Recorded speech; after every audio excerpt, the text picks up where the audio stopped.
윤석열이 출석한 게 오히려 자충수가 됐다는 평가가 나오고 있습니다. 어제 윤석열이 헌재 3차 변론에 출석했는데 최상목은 받았고 윤석열은 받지 못했다고 주장하던 쪽지의 실체를 검찰이 공개해버린 겁니다. 결국 대역풍이 시작됐습니다. 윤석열은 변론 시작 직후 문영배 권한대행이 발언 기회를 주자 재판관님들한테 송구스러운 마음이라고 말했습니다. 이어 저는 철 들고 난 이후로 지금까지 공직 생활을 하면서 자유민주주의라는 신념 하나를 확고히 가지고 살아온 사람이다. 헌법재판소도 이러한 헌법 수호를 위해서 존재하는 기관인 만큼 우리 재판관님들께서 여러모로 잘 살펴봐 주시기를 부탁드린다라고 밝혔습니다. 이날 변론에서 국회 쪽은 12월 3일과 4일 국회 중앙선거관리위원회 청사 국회의장 공간 인근에 투입된 계엄군을 보여주는 CCTV 화면을 제시했고 이에 대한 증거 조사를 실시했다. 윤 대통령 변호인단은 부정선거 의혹을 강조했습니다. 변론 막바지 문영배 대행은 윤석열에게 두 가지 질문을 던졌습니다. 첫 번째는 지난해 12월 3일 비상계엄 선포 직후 국가 비상입법기구 예산 편성 쪽지를 최상목 장관에게 건넸느냐는 것이었습니다. 윤석열은 다음과 같이 대답했습니다. 저는 준 적도 없고 나중에 계엄을 해제한 후에 한참 있다가 언론에 이런 메모가 나왔다는 것을 기사에서 봤다. 기사 내용이 부정확하고 그러면 이걸 만들 수 있는 사람은 국방장관밖에 없는데 그때 구속돼 있어서 구체적으로 확인을 못했다. 그런데 그 내용을 보면 좀 내용 자체가 모순되는 것 같기도 하고 근데 하여튼 그 부분에 대해서 그렇다. 자세히 물어보시면 아는 대로 답변드리겠다. 문 대행이 본인께서는 이진우 수방사령관, 곽종근 특전사령관에게 계엄 선포 후 계엄 해제 결의를 위해 국회에 모인 국회의원들을 끌어내라고 지시한 적 있느냐고 묻자 없습니다라고 답했습니다. 그런데 최상목 쪽지를 준 적이 없다며 부인하면서 4번까지 공개된 문건의 실체 논란이 이어지게 됐습니다. 전날 MBC는 윤 대통령이 지난달 3일 계엄 선포 직후 최상목 대통령 권한대행 경제부총리에게 건넨 문건 실물의 4번이라며 A4 용지 크기의 문서를 공개했습니다. 기획재정부 장관이란 제목의 문서에는 3가지 지시사항이 담겼습니다. 예비비를 조속한 시일 내 충분히 확보해 보고할 것, 국회 관련 각종 보조금, 지원금 등 현재 운용 중인 자금 포함 완전히 차단할 것, 비상입법기구 관련 예산을 편성할 것 등입니다. 국수본 관계자는 이날 사건을 송치 이첩하면 실물이 없어 4번인지 확인이 어렵지만 김용현 전 장관 공소장에 기재된 내용은 동일하다고 말했습니다. 기재부 관계자는 수사 재판 중 사안으로 동일한 쪽지인지 확인해 줄 수 없다고 말했는데요. 비상입법기구는 12.3 비상계엄이 위헌적 국회 예산을 목적으로 했다는 핵심적인 증거로 꼽히기 때문에 윤석열이 출석한 것이 오히려 자충수가 됐다는 평가입니다. 내란죄는 국가 권력을 배제하거나 국헌을 문란하게 할 목적으로 폭동을 일으킨 자에게 적용됩니다. 헌법 기능을 강제로 소멸시키거나 헌법기관의 권능 행사를 불가능하게 하려는 목적이 입증돼야 처벌할 수 있다는 의미입니다. 윤석열이 헌법재판뿐 아니라 형사재판에서도 강력하게 심판받고 처벌받아야 한다고 생각하신다면 구독과 좋아요로 여러분의 분노한 민심을 표현해 주십시오. 기획재정부 장관이라는 제목에 지시사항 3개가 있습니다. 예비비를 조속한 시일 안에 충분히 확보해 보고하고 국회 관련 자금을 완전 차단하고 국가 비상입법기구 관련 예산을 편성하라고 했습니다. 12.3 비상계엄 선포 직후 윤석열 대통령이 최상목 당시 기획재정부 장관에게 은밀하게 건넨 문건을 검찰 인권 실물이 확인된 건 이번이 처음입니다. 헌법상 아무런 근거가 없는 비상입법기구를 만들려고 나라 돈까지 끌어쓰려고 했던 문건은 비상계엄의 국헌문란 목적을 입증할 핵심 증거로 검찰은 문건에 나온 비상입법기구가 전두환 군사반란 세력이 국회를 해산한 뒤 만든 국가보위입법회의를 본떴다고 의심하고 있습니다. 국가보위입법회의는 정치인 활동 규제 등 신군부 입맛에 맞는 온갖 악법들을 통과시키며 전두환 정권 장악의 토대를 만들었습니다. MBC가 확보한 문건을 계엄 포고령 문건과 비교해보면 비슷한 게 많습니다. 제목 아래 밑줄이 그어져 있고 문장은 동그라미로 시작합니다. 계엄 포고령은 김용현 당시 국방장관이 초안을 작성했고 윤 대통령이 검토 승인했다는 게 검찰 수사 결과입니다. 청구인 측이에요. 한 가지 확인하겠습니다. 네. 아까 을호증, 을1호증부터 을8호증까지 증거 동의한다 하셨죠? 네, 그렇습니다. 입증 취지만 보이는. 그렇다면 제가 네.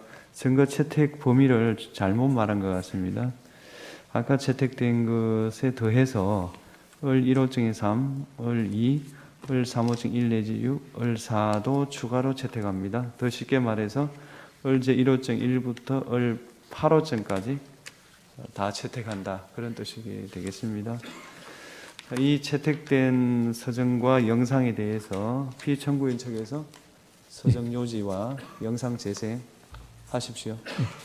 우선 반대신문 기회가 부여되지 않은 진술에 대해서 청구인 측이 소개 진술을 한 것에 대해서 이후 우리 심판 과정에서 상세하게 반박이 이루어질 예정이겠습니다만은 우선 짧게 말씀드리면은 청구인 측은 대통령의 헌법상 권한으로 헌법에 기재된 비상계엄에 대해서 내란 몰이로 수사를 하면서 며칠 뒤인 7일, 8일에 전격적으로 구속이 이루어지고 모두가 이런 상황에서 무서워하면서 책임 전가를 하고 있는 상황 속에서 진술이 이루어진 것들을 지금 보이고 있다고 하겠습니다. 이런 뒤집힌 상황은 문제된 계엄이 과거의 통념과 같은 그런 정식의 계엄이 아니라는 것을 오히려 보여준다고 하겠습니다. 기타 영상에서 분절적인 부분이라든지 문제점에 대해서는 차후 상세히 말씀드리도록 하겠습니다. 오늘 피청구인 측의 PPT를 사용하여 서중 중 일부에 대한 요지를 진술하도록 하겠습니다. 을 제1호증의 1은 2024년 10월 국정원이 발표한 선관위 투개표 시스템 보안점검 결과에 관한 것입니다. 2023년입니다. 죄송합니다. 보안점검 결과 해킹을 통해 유권자 등록과 투표 여부를 관리하는 통합 선거인 명부 시스템의 내용을 변경할 수 있었고 투표관리관 도장의 이미지를 절취하여 실제 사전투표 용지와 동일한 투표지를 얼마든지 만들어낼 수 있었습니다. 을 제4호증은 법원이 연수을 선거무효소송 변호사들에게 준 통합선거인 명부 사본입니다. 이 사본에는 선거인의 성명과 주소가 삭제되어 명부상의 투표자가 실제로 투표했는지 여부를 전혀 확인 검증할 수 없도록 되어 있습니다. 하지만 대법원은 판결문에서 원고가 선거인 명부를 열람했으니 실제 투표 여부를 확인할 수 있었을 텐데 아무런 주장과 증명도 없다고 했습니다. 도장 파일을 절취하여 위조 투표지를 쉽게 만들 수 있다는 점 앞서 말씀드렸습니다. 을 제3호증의 4 및 19는 제21대 총선 재검표 현장 등에서 촬영된 투표지들의 사진입니다. 총 6곳에서 실시된 재검표 현장 등에서 신권 다발처럼 빳빳한 투표지 묶음들이 수없이 나타났습니다. 정상적으로 기표한 후 접어서 투표함에 넣어 뒤섞인 투표지들이라고 전혀 볼 수 없이 인쇄소에서 재단되어 바로 옮겨진 것 같은 모양이었습니다.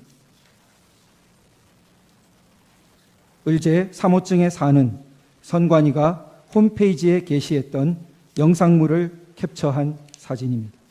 선관위는 개표장이나 재검표장에 신권 다발처럼 빳빳한 투표지가 나온 이유로 원상태로 회복하는 기능을 가진 특수 재질 종이를 사용했기 때문이라는 영상을 올렸다가 내렸는데 투표 용지를 감정한 전문가는 그런 종이는 세상에 없습니다라고 증언한 바 있습니다. 그런데도 선관위는 다시 원상 복원 기능이 있는 종이라는 영상을 새로 올렸다가 비상계엄 이후 삭제하였습니다. 을제 3호증의 2는 인천 연수구 송도 2동 제6투표소에서 나온 투표관리관인이 뭉개진 당일 투표지들입니다. 위 투표소에서 나온 1974표의 당일 투표지 중 1000장이 넘는 투표지가 이런 상태였고 그중 294표는 한 글자도 식별이 안 되어 무효표로 처리되었습니다. 선관위는 관인을 찍는 만년 도장을 적색 스탬프에 다시 찍어서 이렇게 됐다고 주장했으나 증인으로 나온 투표관리관은 해당 관인을 찍거나 이런 투표지에 대해 보거나 들은 적도 없으며 관인을 실제로 찍었던 2명의 투표 사무원 중 한 사람 역시 전혀 모르는 일이라 했다고 증언했습니다. 하지만 대법원은 진술서 한 장 반박 증거로 제출하지 않은 선관위의 해명을 그대로 인용했습니다. 을제 3호증의 10일은 제21대 총선 영등포을 선거무효 소송의 원고 박용찬이 2020년 5월 투표지 보관 당시 찍었던 투표지 보관실 문고리 봉인 상태와 2021년 8월 재검표를 위한 검증 기일에 다시 찍은 문고리 사진을 비교한 것입니다. 봉인 테이프가 마무리된 각도, 판사의 도장 위치, 뒤쪽 봉인 테이프의 모습 등이 너무나 달라서 한눈에도 누군가 봉인을 뜯고 새로 붙였다는 것을 알 수 있었습니다. 원고 박용찬을 대리한 단체가 고발했지만 수사기관의 최종 결정은 범행을 저지른 성명불상자를 찾을 때까지 수사를 중지한다는 것이었습니다. 이상 서증요지 진술의 핵심은 국내외 주권 침탈 세력에 의한 거대한 선거 부정 의혹이 있었으나 선관위와 법원, 수사기관을 통해 제도적으로 해결되지 못하여 국가 비상 상황이 초래되었다는 것입니다. 이상으로 서증요지 진술을 마치겠습니다. 예, 이상의 증거 조사 결과에 대해서 쌍방의 의견이 있습니까? 우선 청구인 의견이 있습니까? 특별히 없습니다. 피청구인 의견이 있습니까? 예, 여러 가지 드릴 말씀이 있는데 잠시 휴정 후에 저희들 상세하게 말씀드릴 기회를 주시면 감사하겠습니다. 그리고 저희가 을제 83호증 동영상 부분이 있는데 재생할 수 있도록 허락해 주시면. 그거는 지금 증거가 채택이 안 되지 않았습니까? 그런데 지금 이제 동영상이 저쪽에서 그 재생이 됐기 때문에 공평하게 의미해서 아니 예. 그거는 공평한 거하고 다르죠. 증거 채택되어야 증거 조사를 할 수 있는 거는 법률에 속하는 거라서 그건 공평의 영역에 속하지 않습니다. 윤석열 탄핵이 끝까지 완결되고 윤석열과 김건희가 쓴 혈세도 전액 강제 회수해야 한다고 생각하신다면 구독과 좋아요 부탁드립니다. 여러분의 민심이 표현되어야 할 때가 됐습니다. 시사 24시가 24시간 365일 여러분과 함께 싸우겠습니다.